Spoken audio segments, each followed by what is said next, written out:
Hi everyone, Life Coach Carisa here, coming to you today to talk about the kids going back to school and all things parenting. So for those that don't know a little bit more about me, I have a 20-year-old son who has so far made the decision that he has no desire to continue his education, and he is embarking in the world of the workforce. And he's really trying to find his passion and desire for how he wants to spend his time and how he wants to make a contribution. And I'm like, it's really like the school of adult life, right? And then I have a 13-year-old daughter who is starting 8th grade. And it's crazy to think that this is her last year of elementary school, and then she will be embarking in her high school journey, and that will be a very quick 4 years that will be gone before I know it. But I totally understand all that comes with trying to get back into the school routine, all the worry, stress, frustration that can come along with it. So I have quite a few years of experience under my belt of raising kids in the world that we live in a world that is so rapidly evolving, faster than our brains can sometimes keep up with. So all those experiences and challenges that I have faced as a parent really place me in a position where I am excited and have something to offer parents on the journey as well.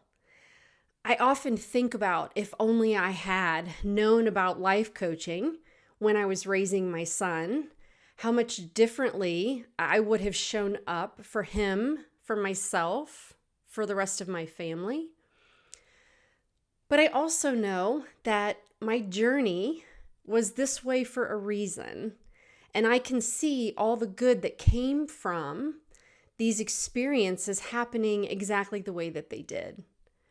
It has given me all this passion that I now have to help other parents on the journey. So specifically today, I want to cover a few areas in this video.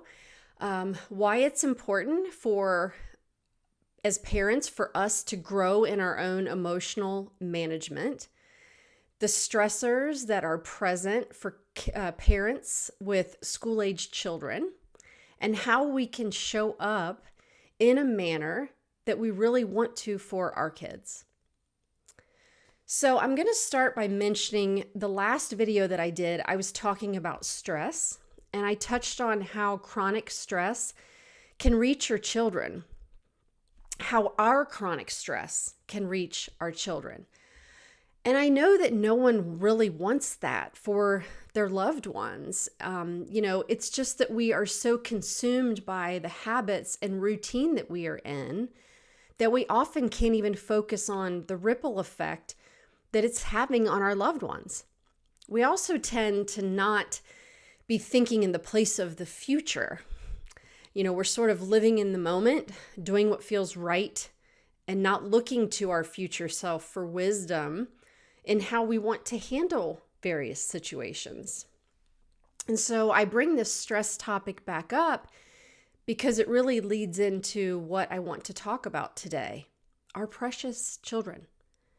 The truth is, if you don't take care of yourself, you are going to be overly invested in your kids being happy.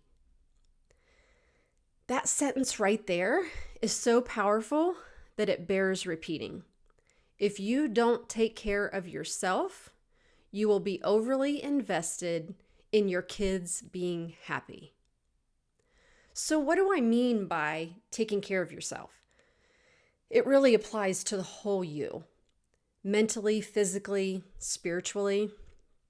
But what I want to focus on is emotional management specifically. So much of what we do or say to our children is coming from our past experiences, our current perspective, sometimes our own unhandled trauma and pain. So as a coach, it's my mission to work with individuals that want to take their life from good to great. And I do this by helping them learn tools to manage their mind. I'm here to help functioning people process things from their past and decide how they want to live for their future self. I can help you clean up things in your life for your future. And your kids are a part of your future, right? So of course we have their best interests in mind. I know the majority of parents want the best for their children. What we do is often rooted in love, but we sometimes can't see beyond that. We can't see how our own brain is causing us to show up in ways that we would not choose if we were using our evolved intelligent brain, our prefrontal cortex, to choose how we want to handle situations and how we want to show up. So you have your brain, they have their brain. You will have two different perspectives, especially as kids reach the teenage years, age 13. That's kind of, I'm looking at maybe that point and above for this particular video, because that healthy desire to separate is actually supposed to be there. It is supposed to happen so they can grow and evolve to become a fully functioning adult within the next 5 years from then. Now, we know a human brain is not fully developed until mid to late 20s. However, at 18 in our world, they are granted that adult label. And the truth is they can decide to make their own way in the world. We may not like it. We may not like it that at age 18, we no longer have the rights by law to know their health information, even when we may be financially supporting them. But this is the reality that we live in. And it does no good to argue with that reality, that at 18, they can choose to leave our home and go live their life. So as parents, we need to be aware of our desire to put their needs below our wants. Rather, we should practice being curious as to why they see the things the way they do, why they make the decisions they do.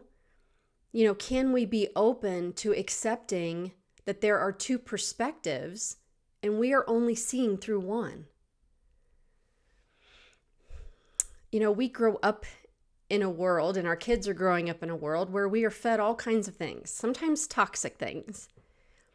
And sometimes we may want to be thinking better thoughts, but sometimes we can't hear that when we are in such a noisy place and have all these thoughts swirling around in our head. And so coaching cleans this up, and it allows me to be able to hear something different. So I worked on my own emotional management and cleaning up things in my past, looking closer at old belief systems that were no longer serving me. It really required me to move into emotional adulthood and be hyper aware of my emotions and thoughts 100% of the time. And this is what I'm offering for you to, look at.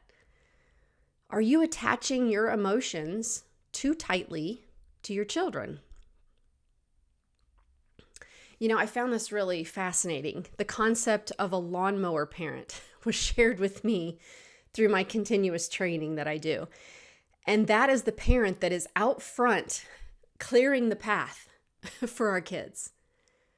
But the truth is, our kids will need to make mistakes and have negative circumstances in life to find out who they are and who they aren't.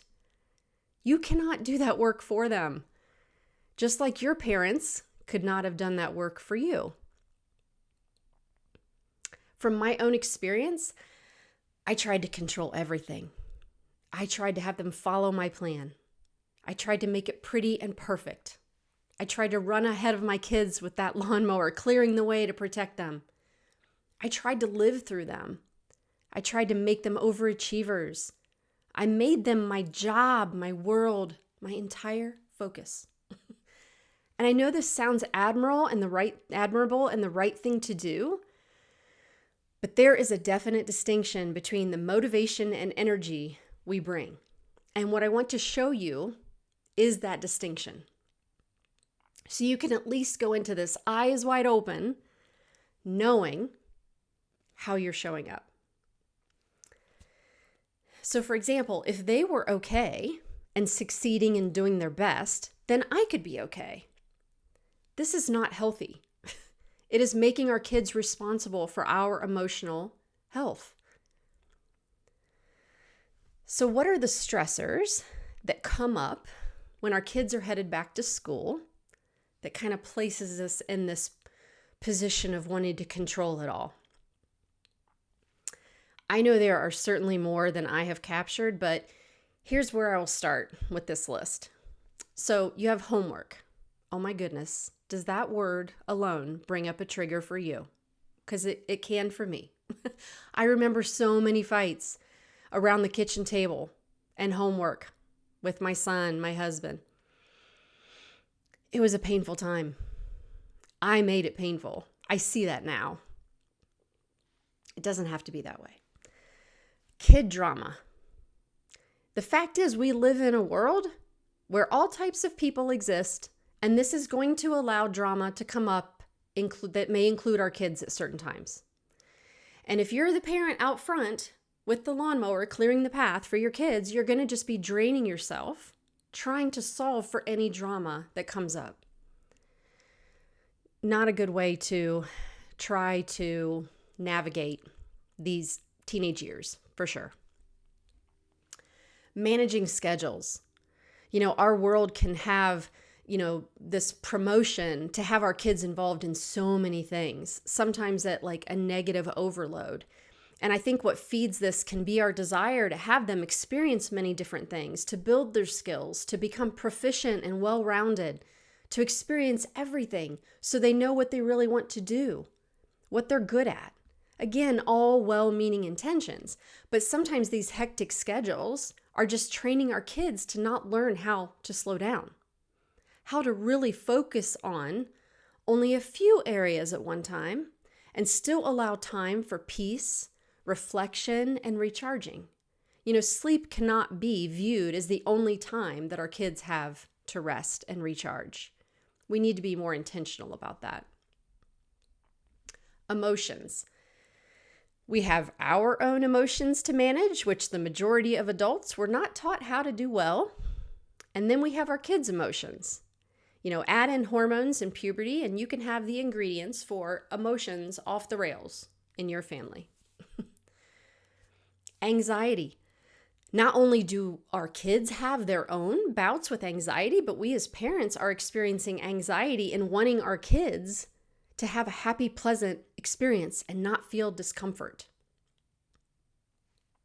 Separation anxiety, or missing them when they go back to school. Again, sometimes our kids present the signs of separation anxiety, but we as parents can also go through a change when they have been with us all summer, and now it's time to let them go back into that unpredictable world, right? This anxiety can drive our actions and how we show up. Another one is concerns for their health and safety. And I know this is real. With the circumstances of danger that have been coming about in our schools, our comfort levels as parents is understandably off the charts.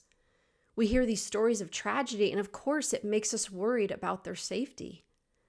Add to that the health concerns that COVID presented, and it's just another thing that we get to put in our parental backpack that we carry around on our backs. Lastly, what about communication? After all I just shared, it's no wonder that being intentional and grounded in our communication is suffering. The communication we give to our children, as well as the communication that both parents have between each other.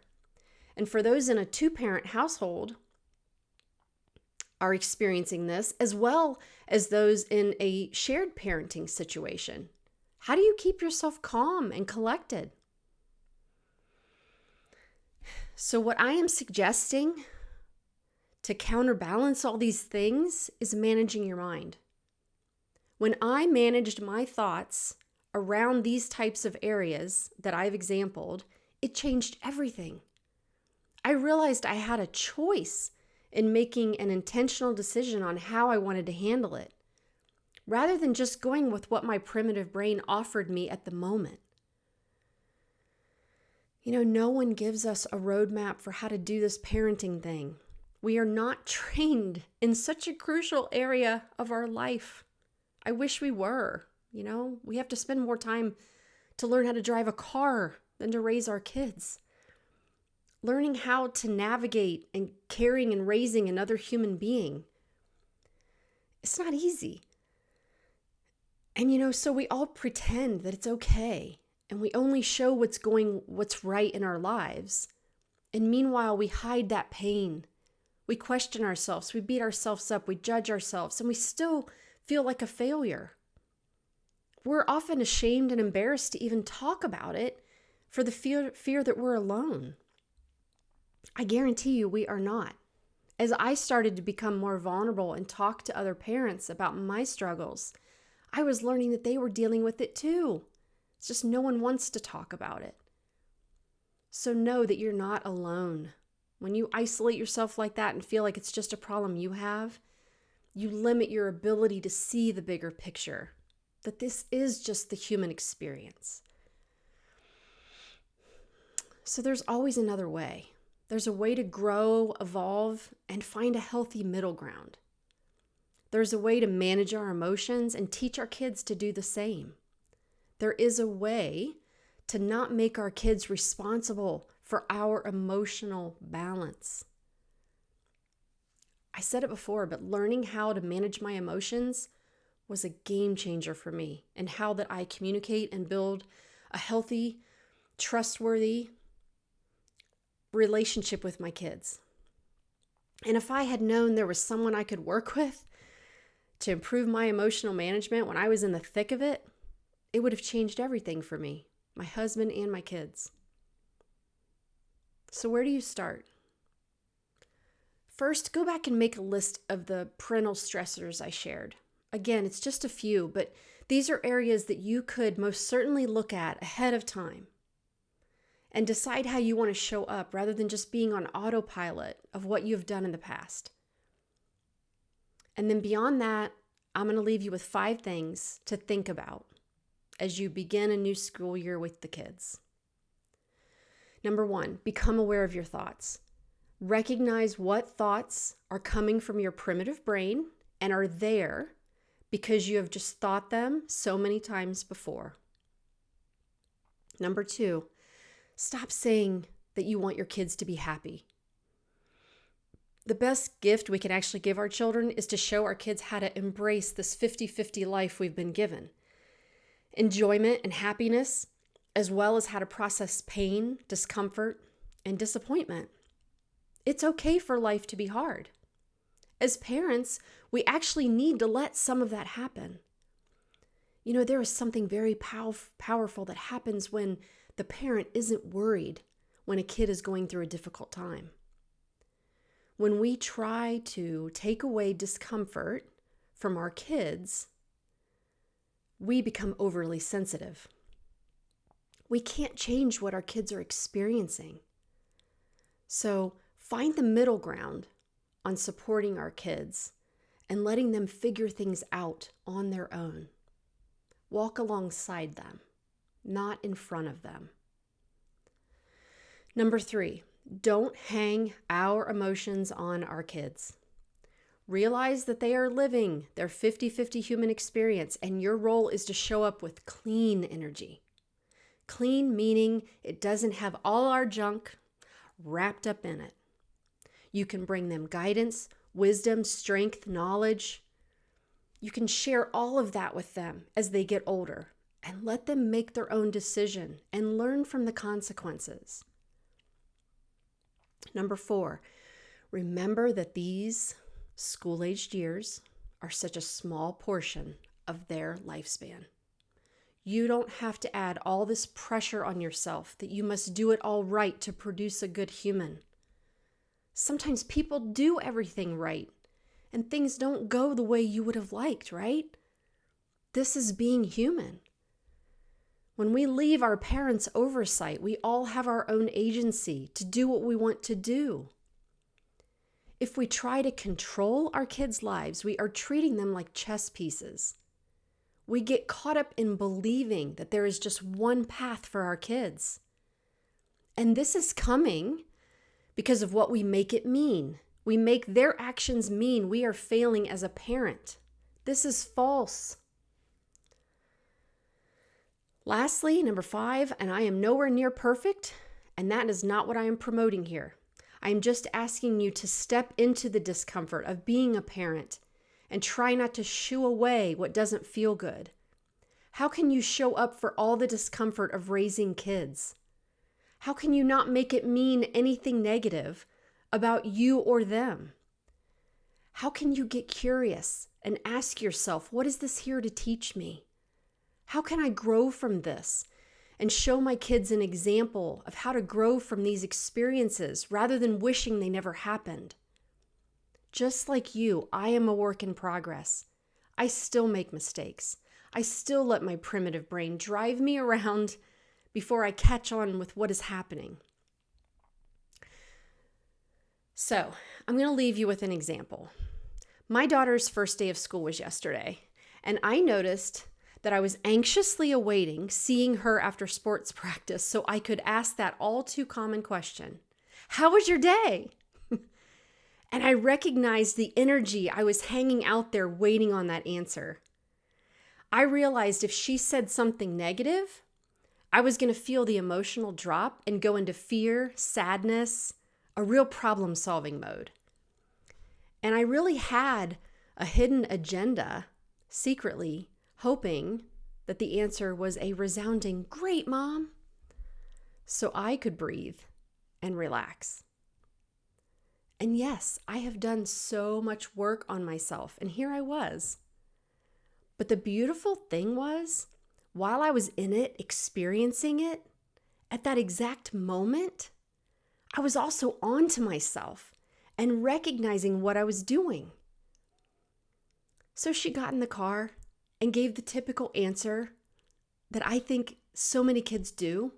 And she said, "Good." The same thing she has said so many times before, so many days, over so many years. And then I felt myself wanting to probe more. The good wasn't good enough. But I decided to stop and just let her be and let her breathe. Knowing that we have worked to build a trusting relationship where she can come to me when she has anything that she wants to talk about. And I will be present and available and as clean as I can be. I don't need her to tell me how her day is anymore. When I make it about me, it is fear. I know that now. I can just be there, ready to listen to what she wants to offer me. Can you feel the difference? Waiting to hear their positive words so you can relax and breathe, versus just being a steady presence that they know you and your home are a safe place for them. So remember, when we don't do our work on ourselves, we tend to fiddle with our kids. And it's not their job to live a life that makes us happy. When we become emotionally available, we can have new conversations that we've never had with them before. So now I am intentionally working on, when I see my daughter after school, I will just say, "I love you and it's good to see you." Which feels so much better to me. And that's what this is all about. You finding a way to make good feel great. What would you change? What would you like to have different? Because you have the power to control all of that. So that's what I have for you today. I hope you find this information about parenting and back to school insightful, and it gets you thinking about how you want to show up this school year and how you want to show up for your kids. So thanks to everyone for listening. If you haven't already, please subscribe to my channel to be the first to hear when new videos are released. And, it's just the way that YouTube works, but I also miss out on some of YouTube's features for content creators, like me, because I don't have a certain number of subscribers. So if you like what I am doing and you like what I am sharing, please let me know by subscribing, liking, and sharing this video. It would really mean a lot to me. And remember, we've got this, parents, one day at a time. Have a great week, everyone, and I will see you next time.